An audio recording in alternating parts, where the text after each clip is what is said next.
You're listening to The Secrets of Star Trek, where we discuss the hidden layers and deeper meanings found in all the Star Trek TV series, movies, and more. And today we're discussing the Voyager episode, Projections. I'm Dom Bettinelli, and joining me today on the panel is Father Cory Sticha. Hey, Father. How's it going? Very well, thanks. Folks, be sure to stick around. We have more of your great listener feedback. We'll have that at the end of the episode.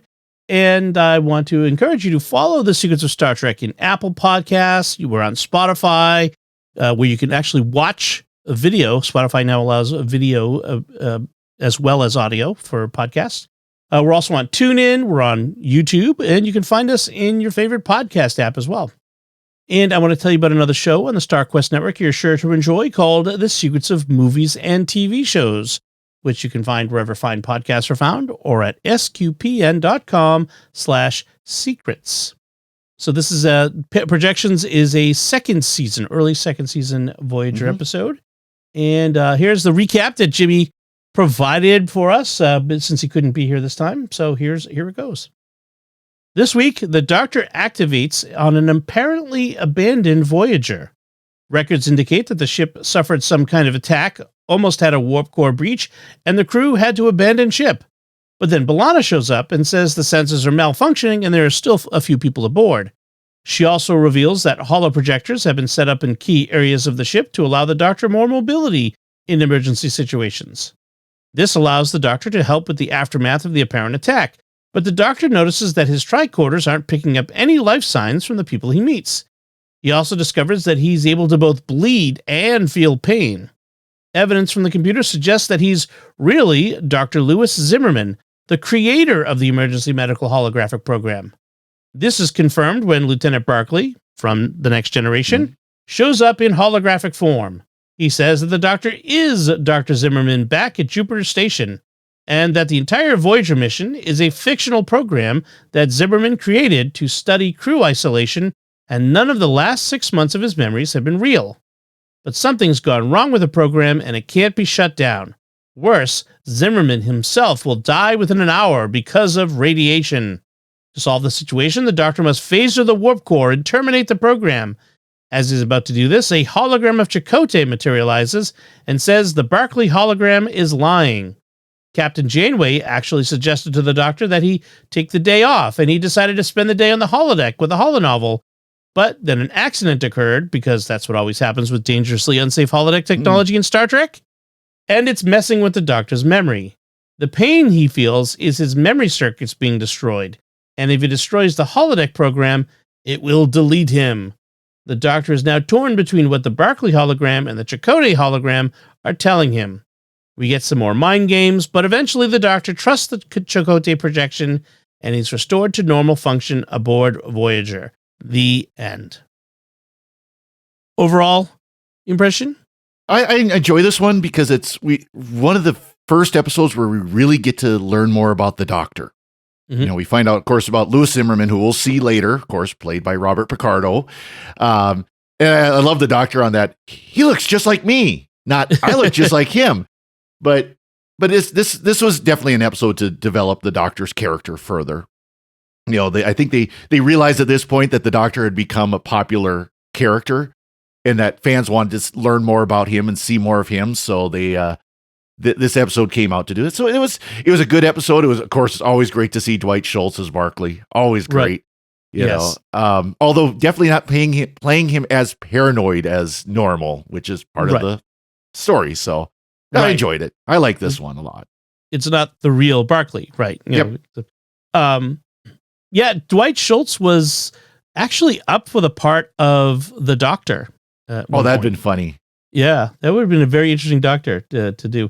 And he would have been, you know, like they did with the Doctor and Zimmerman, he would have been based on Barclay, who was now working at Jupiter Station on the hologram project. So that would have been fun. I mean, I love Robert Picardo, but that would have been an interesting version. Yes. Yeah, I like this one too. It's, you know, it sort of poses the question, what if the Doctor were real and the Voyager wasn't? You know, that whole, let's flip everything over and look at things from the other side. And I like that. It's kind of Inception in a way. And we kind of get an Inception ending, which is, you know, sort of the, did he ever really wake up? Yeah, or You at know, least the alternate ending, shall we say? Well, they do the fake out, you Right. know, and the fake out thus then poses the question: once you've done the fake out, is it still fake? You know, it's Kes kind of played on that. I mean, it was clear that that was the real ending, but Kes kind of goes, "Are you sure this is real?" Exactly. Which, you know, this is years before Inception came out, so but they're sort of playing on that idea. So that was good. This was an early Jonathan Frakes directed episode. I mean, he'd been directing some Star Trek. He did DS9. He did some DS9, and he started out on TNG, and then he did some DS9 as well. So by this point, he's had a couple of years of experience, couple episodes at least of experience. So he did 8 on TNG and 3 on DS9. So he did quite a few. So he does his usual good job with this, and I mean, I like this one. It was interesting, a little head scratcher here and there, and when you don't know what's going on, you kind of off balance the whole way. Yep. I like how it begins with him just appearing. Please state the nature of the medical emergency as a way to show that something is wrong right off the bat. No one's there. Yep. And we're limited to the doctor's perspective throughout this. We only see what the doctor sees. And that storytelling technique thus heightens the sense of drama and the strangeness going on and lets us see through his eyes. So I really like that. Yeah, a lot of times, of course, with what nice thing about this is it's one storyline. There's one plot. We talk about A plots and B plots and things like that. This is just an A plot. There is no B plot in this. Mm-hmm. Yeah. And it's Robert Picardo for the most part carrying this episode. I mean, him and Dwight Schultz, who, by the way, in the behind the scenes stuff, they apparently had a blast doing this together. And they wanted to do more episodes together, so that would have been really fun. Well, they do eventually, though. Obviously, there are a few more. Yeah, yeah. There was because there's the one where we meet Louis Zimmerman, where Barclay brings the doctor over. There was some mention on the Memory Alpha wiki that they were thinking about bringing Barclay on like full time, somehow bringing him onto the ship full time through wormhole or something. Who knows how they would have done it. They would have figured something out, and just never got around to it. But that would have been fun. But so we have this thing with the doctor's alone, but then he isn't. He's confined to sick bay, but then he isn't. So we keep having what's going on here? And all the while, like I said, we're limited to what the doctor can see. And it's interesting how they recognize at this point, limiting the doctor to sick bay really limits their dramatic possibilities with him, which is why they introduce later on, and not too much far in the future, the mobile emitter. Yeah. And I know they didn't expect the doctor to be this popular of a character. Yeah. He was going to be just kind of you have to have a doctor. Let's do something a little bit different with the doctor, but he's just going to be there. And he became really one of the breakout characters of this series. Oh yeah. I mean, like the breakout character of the series, because they wanted Neelix. That's the funny part is you read behind the scenes, they thought Neelix was going to be the breakout character. It's like, Neelix is annoying. Doctor's cool. They never understand what fans really are going to want. And that's the funny thing, between Jar Jar Binks in Star Wars and Neelix here and Dr. Phlox in Enterprise, they really don't get what, I mean, Phlox was fine. Yeah. But it's just like, if Neelix hadn't been here, if Neelix left the show, it wouldn't have bothered me. If Phlox had left the show of Enterprise, it wouldn't have bothered me. Yeah. But really, the Doctor would bother me if the Doctor left the show. I would have missed him. And it's like they just don't understand. I think like who the fans will connect with. I think it's kind of fascinating. Well, it's. I mean, I think it's a little bit arbitrary. Just human nature being we're going to connect with. Most fans are going to connect with one character or another, and which one is going to be the popular one? You never know. Nog. No one thought Nog would be a breakout character, but he absolutely was. I mean, Aaron Eisenberg and the writing combined really made him, or Garrick. Yep. People really connected with Garrick. I think they think people will like the funny aliens. That's what people really connect with. And it's like, I don't know.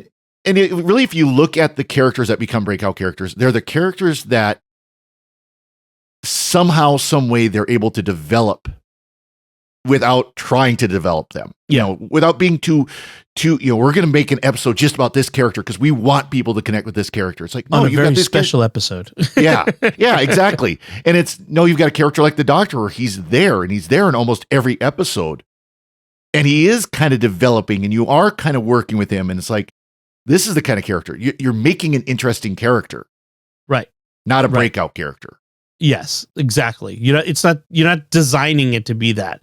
Right. You're letting him develop that way through the good work of the actor and the writers. Yep. And I was going to say that the actor probably plays a lot into that as well. And Robert Picardo is an amazing actor. So many different roles he plays. He does comedic, he does serious, and just he's good at all of it. On Stargate, I mean, it was really great. A very different character there. Yeah. Really developed that character. It was a nothing background character who really became a major character on Atlantis. Yep, so exactly. I remember him first from China Beach. Do you remember that one? Yeah, he was like the really abrasive doctor. Yeah, wasn't he? It was very different. He was also on, remember Inner Space, the movie Inner Space. Oh, I don't remember him in that one. Yeah. He was the Russian with the cowboy hat. Okay. I think I have a vague recollection. It's been about 35 years since I've seen that. So I haven't seen it a long time, but it's a hilarious scene.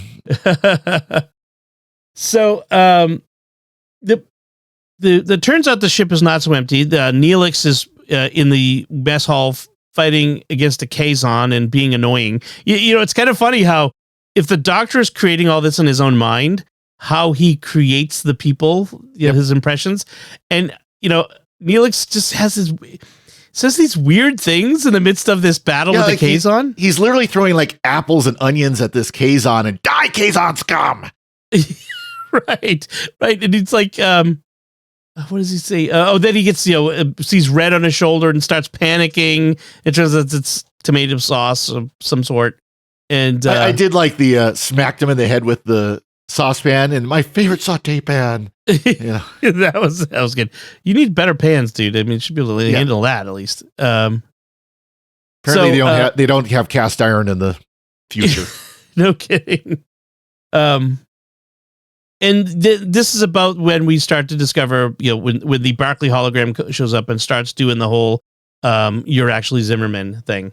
And I was trying to figure out if we had met.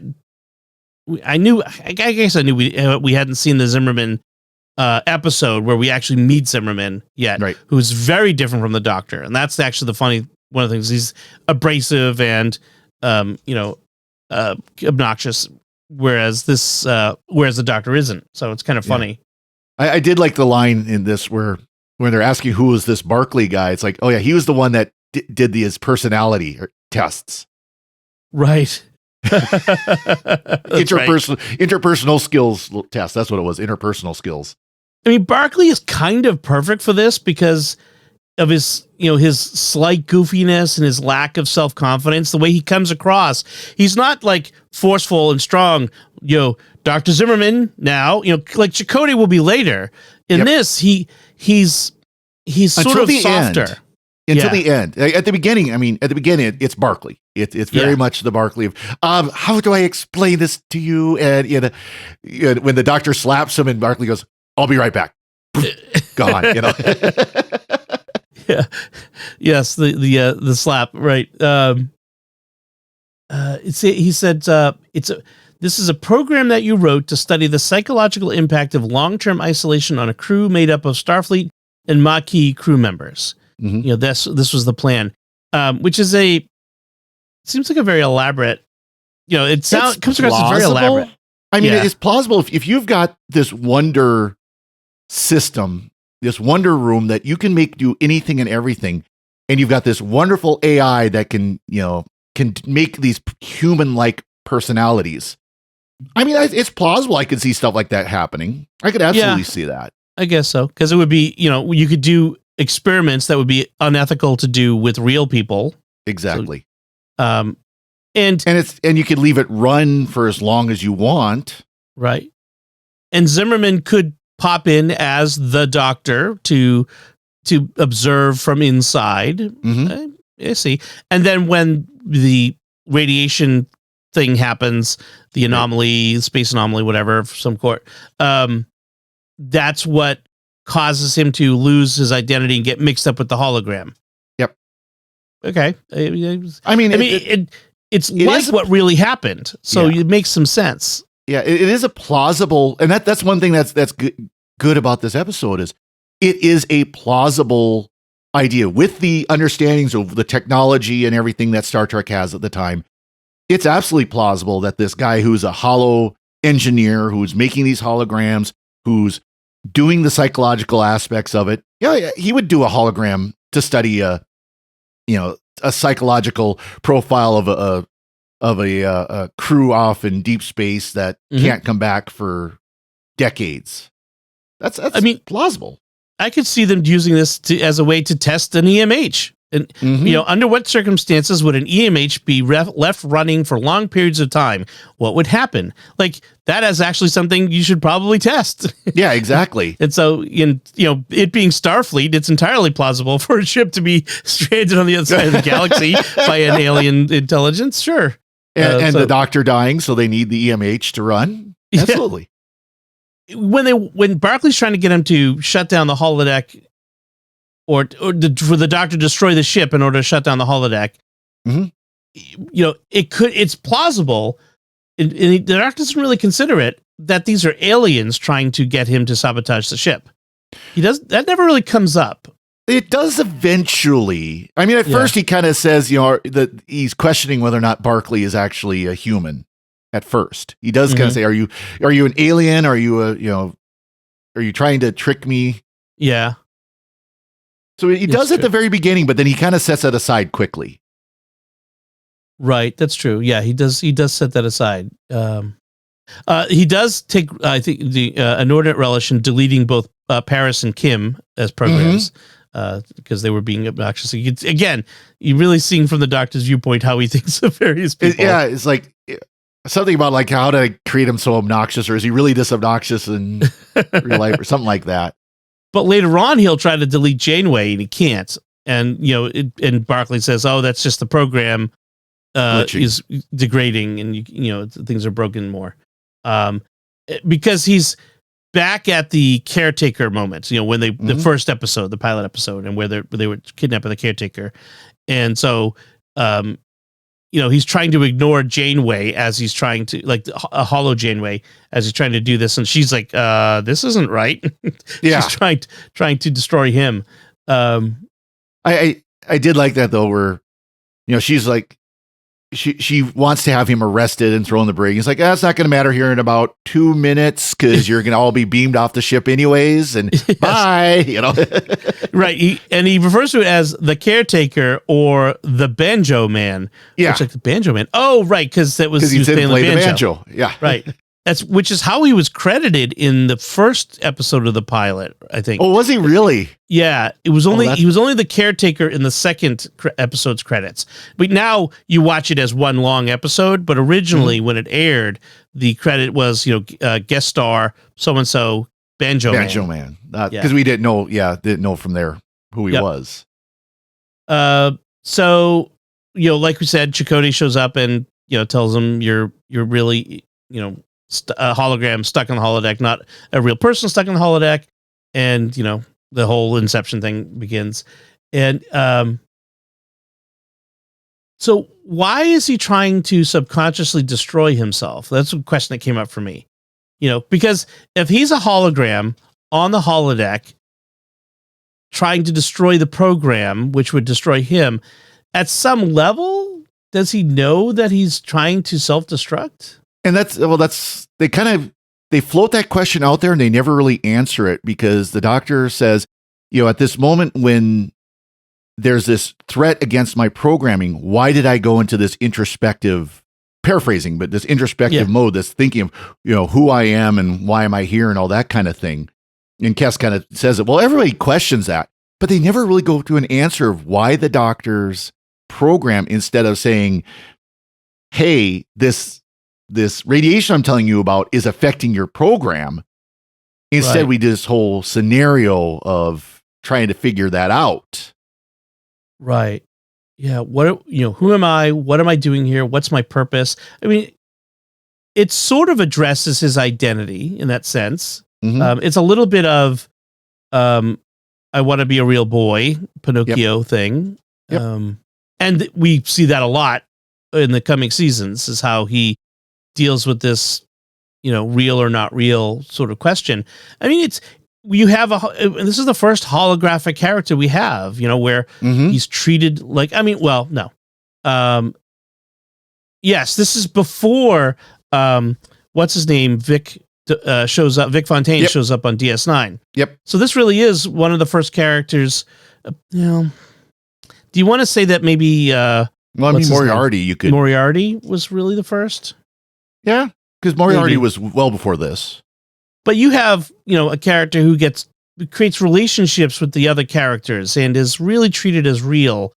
Yeah, even to the point where Chakotay says, even though you're force fields and photons, you're just as real as flesh and blood. Right. I mean, this is an interesting parallel to the last Voyager episode we talked about, which was a fourth season, so it occurs after this, Revulsion, where the Doctor is working with a hologram from another alien civilization who has, gone nutso. But it's interesting that, the progression that he makes in that time period to, he really does start becoming, aware of who he is and wanting to assert himself as a real person. I think this is really the beginning of that. This is the first steps in that direction. Like I said, this is, I think this is the first episode that they really reflect on the Doctor. I mean, they had the one where he did the Beowulf story, but that really wasn't quite as character developing as this was. Right. And it was, so many other people were involved in that. Yeah. But yeah, like after this, he really starts to explore who he is beyond being the EMH. They start to give him control over when he activates and deactivates. He starts, well, that was early. That was first season that he got the control of stuff like that. But this is where he starts developing his interests. Yeah. Where he starts doing like hobbies and things like that is shortly after this. Right.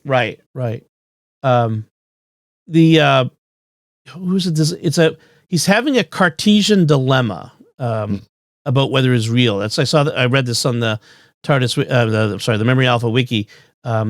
It becomes analogous to the stories written by René Descartes of the man plagued by an evil demon out to prove that he doesn't exist, right? Which is kind of what Barclay's role is. He's trying to prove he doesn't exist.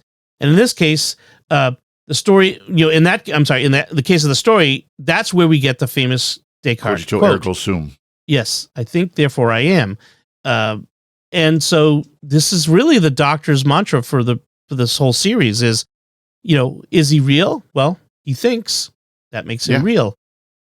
Now, in reality, in our world, but here in the real world, that's, a thinking computer, an AI. I mean, there's still a lot of question of whether a computer will ever really be able to think. Yeah. But well, even what we call AI today is merely a logic processor. Yeah. It's a very sophisticated word association. Well, that's for those listening to Secrets of Doctor Who, the same episode we recorded today, Dom used ChatGPT, and let's just put it this way, it didn't think very well. Yeah, I used it to summarize. but that is kind of the argument of, could AI ever get to the point where it is not just doing logic, but actually rational, actually aware of itself? Because you could program an AI, logic model to, oh yes, well, I think that. Well, that's just a phrase. It doesn't mean it's actually thinking that. I'm making the logical steps of is what it's really doing. I mean, at some level, you're just never going to get a computer is never going to have a consciousness, because the mind is not the same thing as the brain. The mind, the brain is the physical object inside your skull, but the mind is more than that. Our consciousness is more than that. And science doesn't really know much about that. And I don't think we'll ever get to a point where we could say, AI, a computer program will ever be a sentient being. I mean, is Data more than a toaster? Yeah, but he's not a human thinking being. Right. And what's interesting is too that there are people who they flip the script and they say that we humans are basically just programmed anyways, that by our genetics, by how our brains develop, we are programmed to act a certain way, and we will never, there's no free will. And that's the thing that a computer really can never have, is free will. Yes. Because it's always, short circuit. It just runs programs. Right. But but from a Christian point of view, that is nonsense. And for a lot of even non-Christian philosophers will say that that's it's an ultimate materialist. It's an ultimate materialist view, is that we are only the sum of our parts, and that's it. Yeah. There is nothing beyond that. And that's what computers are. Dispute that. Yeah. Yeah. Computers are only the sum of their parts. Right. So we have the funny thing where the doctor is imagining that Kes is his wife. That also sets up this conflict that will go on for a lot of the time that Kes remains on the show. And when he wakes up for the first time, he's telling her she's I've never told you how pretty you are. And she's like, "Oh, thank you." It was embarrassing. I had secondhand embarrassment for on that one. Exactly.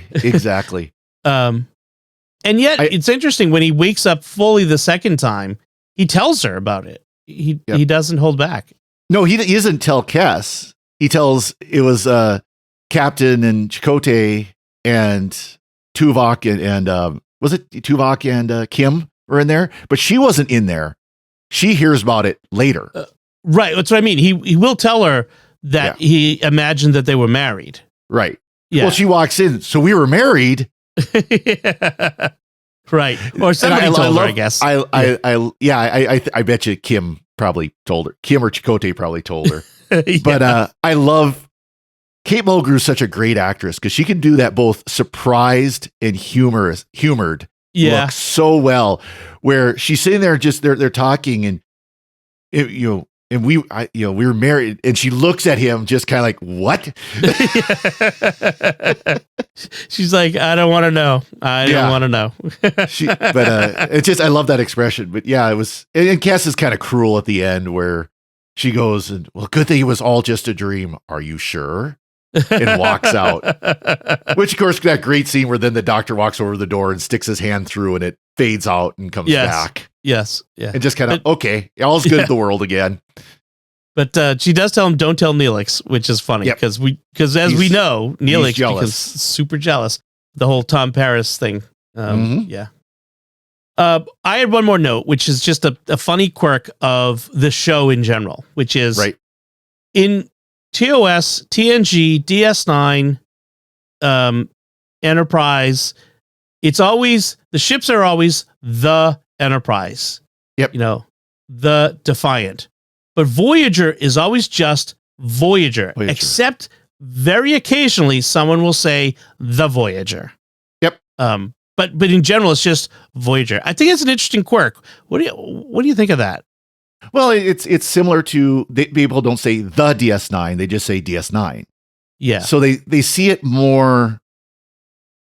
I would say if you use like the ship, you're using the ship as an object, whereas if you're saying, because even in TOS and TNG, they would talk about Enterprise, not the Enterprise. Right. At times they would just say Enterprise. Enterprise is coming. Yeah. And it's more, and I'd argue it's like, we don't say I'm going to the home. I'm going home. Right. It's where I live. It's where I reside. It's where I'm most comfortable. Right.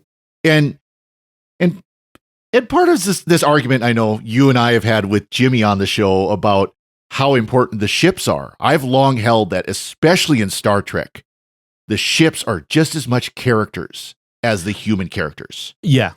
Yeah. They're just as important. Yeah. And that's why, of course, it's been abused with movies since, but in Search for Spock, where the Enterprise is destroyed, that's an emotional moment. That was not just for the huge. crew, Yeah. but for the fans, because that ship was just as much a character. It would have been as if it was Kirk being killed or when Spock was killed. I mean, it was that emotional. I remember watching that the first time as a kid and being super upset that they destroyed the Enterprise. Then they do it in Generations and they keep doing it. It's like, now it doesn't have. They've overdone now it's happened too many times. They've lost the. I would even say like when the first Defiant was destroyed, same thing. Yeah. You get attached to them. Yeah, the ships. You're right. Yeah, watching the first Enterprise get destroyed was a big deal to me. I remember seeing that, just like, I think they even showed it in the trailer, like, and being disbelieving. They ruined like, the whole high point of the movie. But I was sort of disbelieving, like, nah, they're just they wouldn't destroy the Enterprise. That's another ship, right? Yeah, it's or like it recovers, or something. But yeah, nope. No. But yeah, so it's I would argue, if people talk about Voyager versus the Voyager, or Enterprise versus the Enterprise, it's more of that personal connection to it, like your home. Yeah, I guess so. Yeah, I guess they just do it more on Voyager, where they refer to it without the article than in other shows, I guess. Mm-hmm. So, any other notes on this one? So, speaking of Tom Paris, they missed a really good connection back to TNG that we see in Lower Decks. When the Doctor talks about how annoying Paris was, Barclay says, "Oh yeah, I modeled after my cousin Frank." Oh, and it should have been something like, "Oh yeah, I modeled it after this guy, this Nick Locarno." That would have been funny. That would have been absolutely hilarious. But of course, that was only in my mind because of Lower Decks, where we saw Nick Locarno, and they said, "Oh, he sounds just like Tom Paris." Yeah, that would have been good if they did. I think at this point they were still I think they probably were like, we don't want to confuse the characters, even though it was the same actor. We don't want to make but that would have been good. That would have been good. And I'm sure it would have been licensing issue, because I think this is one of those situations where Nick Locarno was owned by the writer of that particular episode.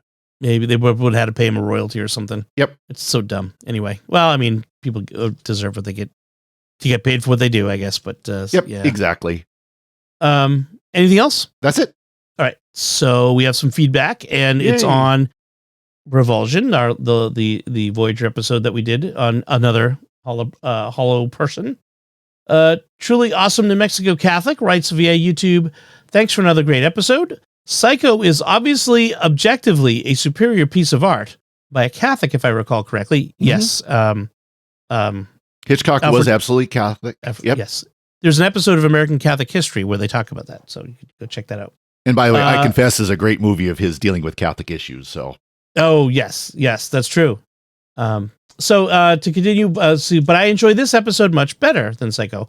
Also, the subplot or subplot between Tom and B'Elanna is just so good. It makes this episode even better. Great Voyager episode and great discussion. Yes, agreed. And then USMC935 via YouTube writes, and this USMC explains the comment.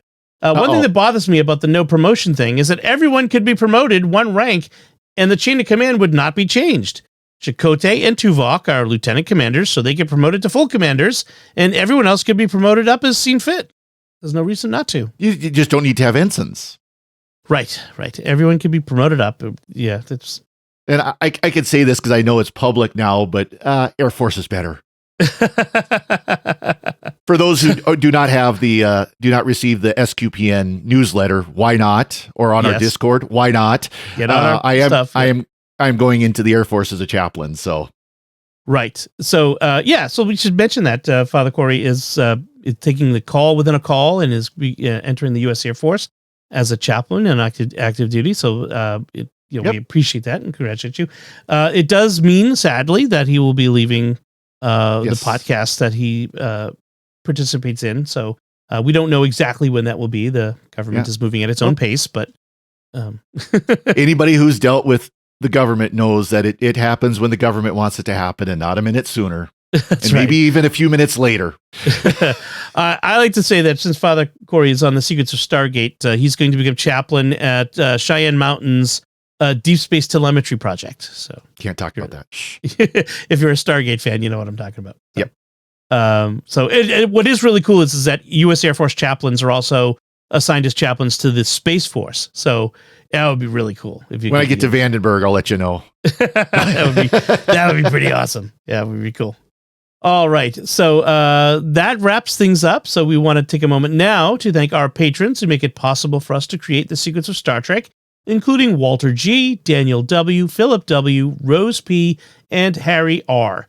Their generous donations at sqpn.com/give make it possible for us to continue the Secrets of Star Trek and all the shows at StarQuest. And you can join them by visiting sqpn.com/give. And we'd also like to thank Victor Lambs, who edited this episode.